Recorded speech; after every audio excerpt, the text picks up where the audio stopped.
Hi, ನಮಸ್ಕಾರ ಎಲ್ಲರಿಗೂ. ಇವತ್ತು ನನ್ನ 2ನೇ ಡೇ ಡ್ರೈವಿಂಗ್ ಸ್ಟಾರ್ಟ್ ಆಗಿದೆ. ಸೊ ಬೆಳಗ್ಗೆ 5:30ಗೆ ಸ್ಟಾರ್ಟ್ ಮಾಡಿದೆ.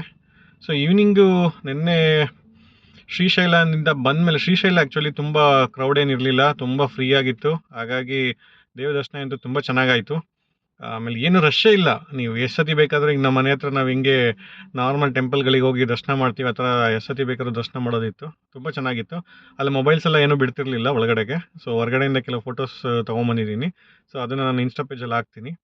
ಸೊ ಮಲ್ಲಿಕಾರ್ಜುನ ಸ್ವಾಮಿ ಜ್ಯೋತಿರ್ಲಿಂಗ ತುಂಬ ಒಳ್ಳೆ ದರ್ಶನ ಆಯಿತು. ಅದಾದಮೇಲೆ ಹೈವೇಲಿ ಬರ್ತಾ ನಿಮಗೆ ಯಾವುದೂ ಕೂಡ ಹೋಟೆಲ್ಗಳಾಗಲಿ ಅಥವಾ ಲಾಡ್ಜ್ ಆಗಲಿ ಸಿಗಲ್ಲ ಅಷ್ಟಾಗಿ. ಸೊ ನೀವೇನು ಮಾಡ್ಬೋದು ಅಂದರೆ, ನೀವು ಎಲ್ಲಿ ಉಳ್ಕೋಬೇಕು, ಸುತ್ತ ಒಂದು ಪಕ್ಕದಲ್ಲಿ ಯಾವುದೇದು ನಿಯರ್ ಬೈ ಸಿಟಿ ಇರುತ್ತೆ, ಜಸ್ಟ್ ಹೈವೇಯಿಂದ ಡಿವಿಯೇಷನ್ ತೊಗೊಂಡು ಸಿಟಿ ಒಳಗಡೆ ಹೋದರೆ ನಿಮಗೆ ತುಂಬ ಇದು ಸಿಗುತ್ತೆ. ನಾನು ಆರ್ನೂರು ಅಂತ ಒಂದು ಪ್ಲೇಸಲ್ಲಿ ಹೋಗಿದ್ದೆ.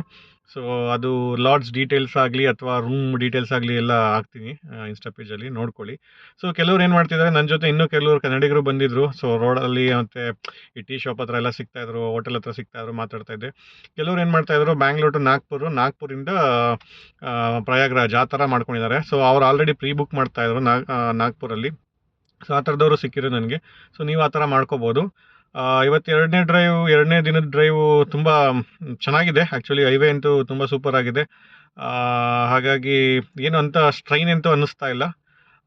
ಇವತ್ತು ಮೇ ಬಿ ನಾನೊಂದು ಸಂಜೆ ಒಂದು 7 ಗಂಟೆ ಹಂಗೆ ರೀಚ್ ಆಗ್ಬೋದು. ಸೊ ರೀಚ್ ಆದಮೇಲೆ ನಾನು ನಿಮಗೆ ವಾರಣಾಸಿಗೆ ಆ್ಯಕ್ಚುಲಿ ರೀಚ್ ಆಗ್ತಿರೋದು ನಾನು. ಸೊ ವಾರಣಾಸಿಗೆ ಹೋದ್ಮೇಲೆ ನಿಮಗೆ ಅದ್ರ ಬಗ್ಗೆ ಮಾಹಿತಿ ಕೊಡ್ತೀನಿ. Thank you.